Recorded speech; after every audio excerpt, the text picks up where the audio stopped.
Quando surgem os caminhoneiros? Caminhoneiro não é mágico, mas vive de traque. Lutar sempre, vencer às vezes, desistir jamais. Frases de para-choque de caminhão. Ser caminhoneiro é mais do que ter uma profissão.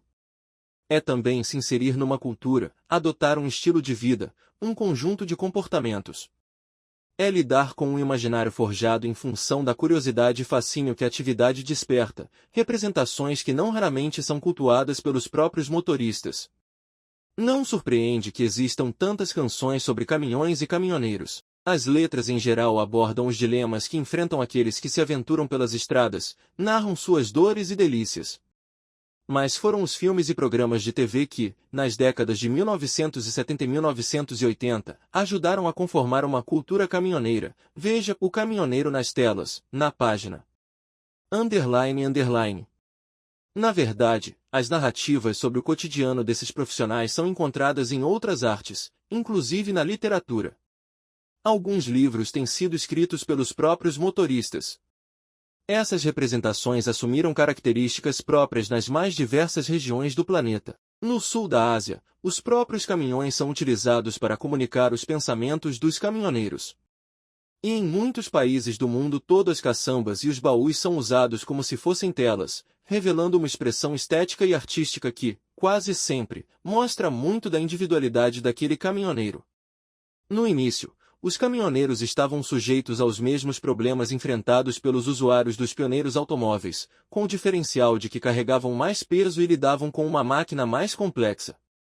Como abastecer sem a existência dos postos de combustível? Como consertar os veículos quando não havia ainda as mecânicas? Onde repousar e se alimentar sem as hospedagens?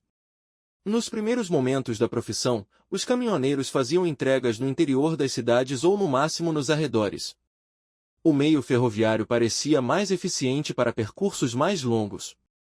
Nos primeiros momentos da profissão, os caminhoneiros faziam entregas no interior das cidades ou no máximo nos arredores, o que mais tarde seria definido como transporte urbano. O meio ferroviário parecia mais eficiente para percursos mais longos. Todavia, não alcançava todas as regiões. Foi assim que os caminhões passaram a ser utilizados para cruzar municípios e estados, mesmo países. Com isso, logo o veículo deixou de ser somente um artefato de trabalho, tornando-se também casa, com todo o conforto possível.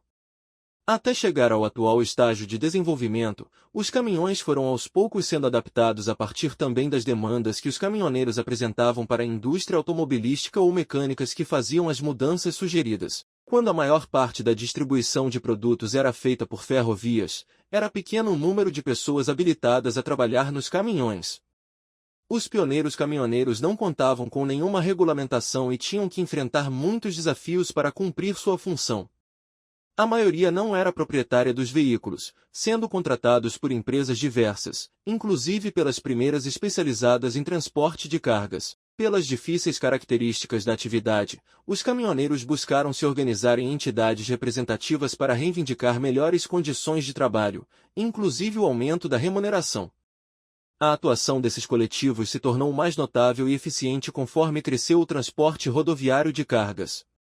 Obviamente, isso se deu em países que tinham uma legislação trabalhista mais avançada, especialmente nos Estados Unidos. Começaram também a surgir os profissionais que adquiriam um veículo e atuavam como empreendedores, assumindo todos os riscos da jornada. Vários dos pioneiros caminhoneiros foram convocados para atuar em uma das primeiras situações nas quais ficou explícita a utilidade dos veículos de maior porte, a Primeira Grande Guerra. Ainda não havia muitos com habilidade para conduzir aquelas máquinas, e a solução foi mesmo recrutar os civis envolvidos com a atividade de transporte de carga. Ocorrência semelhante se observou na Segunda Grande Guerra. Além da guerra, novos usos foram sendo dados para os novos veículos. Conforme isso foi ocorrendo, os profissionais envolvidos com o transporte de carga, especialmente mecânicos e caminhoneiros, passaram a ter que se atualizar e adquirir novas habilidades. Em compensação, o aperfeiçoamento da infraestrutura trouxe um pouco mais de conforto para os que encaravam cotidianamente as estradas.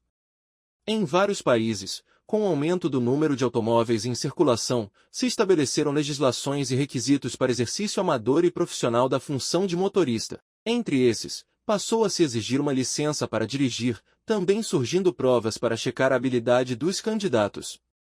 No caso dos caminhoneiros, as obrigações eram ainda maiores, até mesmo porque nos primeiros momentos de seu uso foram registrados muitos acidentes. Para dar conta dessas novas exigências, surgiram escolas de direção. Os seus currículos e métodos de ensino foram se tornando cada vez mais refinados, extrapolando os conhecimentos sobre o manejo e funcionamento das máquinas, bem como da legislação. No decorrer do tempo foram incorporados conteúdos ligados aos cuidados com a saúde, primeiros socorros e relações interpessoais. Isso teve mesmo que ser feito em diálogo com as exigências que cada país foi estabelecendo para o exercício da profissão. Veja que, até aqui, falamos pouco da trajetória das caminhoneiras. Na verdade, a profissão teve e ainda tem presença massiva de homens. Só nos anos recentes que observou-se um crescimento tímido no número de mulheres. Elas constantemente denunciam os problemas que encontram nas estradas: desmerecimento, assédio, falta de segurança, menor salário e mesmo carência de instalações adequadas. Em vários países, há associações de caminhoneiras que lutam para que seus direitos sejam respeitados. Na década de 1910, surgiram as primeiras caminhoneiras. Uma delas, Lili Drennan, chegou a ser dona de sua própria empresa de transportes. É importante registrar que já na década de 1910, houve pioneiras a desbravar os terrenos masculinos da profissão. A norte-americana Luella Bates atuou como caminhoneira na Primeira Grande Guerra, depois trabalhando por largo tempo em transportadoras. A também estadunidense Lili Drennan chegou a ser dona de sua própria empresa de transporte. Em muitos países houve aquelas que se aventuraram na possibilidade de condução feminina das grandes máquinas. Conforme os caminhões foram se tornando mais eficientes e cresceu o número de estradas, o transporte rodoviário começou a competir e mesmo superar o uso de ferrovias. Aos poucos, praticamente todos os produtos poderiam ser carregados pelas vias. Com isso, o trabalho do caminhoneiro foi ganhando novos modelos. Alguns são funcionários de empresas que possuem uma frota de caminhões. Outros são proprietários de seus veículos, sendo contratados por firmas ou indivíduos, pagos por volume de carga, horas de trabalho ou quilometragem percorrida. Tais contratos podem ser mais fixos, com somente uma empresa, ou variáveis. Nesse último caso, os caminhoneiros transportam as mais diversas cargas de acordo com as necessidades, possibilidades que vão surgindo. É usual que sua rota seja imprecisa, dependendo dos contratos que forem aparecendo no caminho. Há, contudo, os que se especializam em determinados produtos inclusive em função do modelo dos veículos, tanque, cegonha, refrigeração etc. Alguns caminhoneiros dirigem por longas distâncias. Outros fazem entregas dentro das cidades. Alguns preferem ou precisam trabalhar com equipes. Outros se encaram como lobos solitários. Há os que recorrem a ajudantes apenas para carga e descarga, o chamado chapa. A vida dos profissionais das estradas tem se tornado ainda mais dura, com o aperfeiçoamento da legislação e o aumento das exigências sobre o transporte de produtos, uso de rodovias, trânsito, características dos veículos, jornadas de trabalho, sem falar nas cobranças de um mercado que promete entregar tudo em prazo cada vez menor. Uma pesquisa de 2023 da União Internacional dos Transportes Rodoviários apontou que há mundialmente um déficit de 3 milhões de caminhoneiros. Mais ainda, demonstrou que, frente aos baixos salários e altas responsabilidades, a profissão já não é tão atraente para os mais jovens, bem como abandonada por muitos depois de alguns anos de estrada. Um desdobramento preocupante da carência de mão de obra é a contratação de condutores pouco experientes. Há ainda um fator que merece ser considerado: tem crescido o uso de caminhões autônomos, que não necessitam de condutores humanos.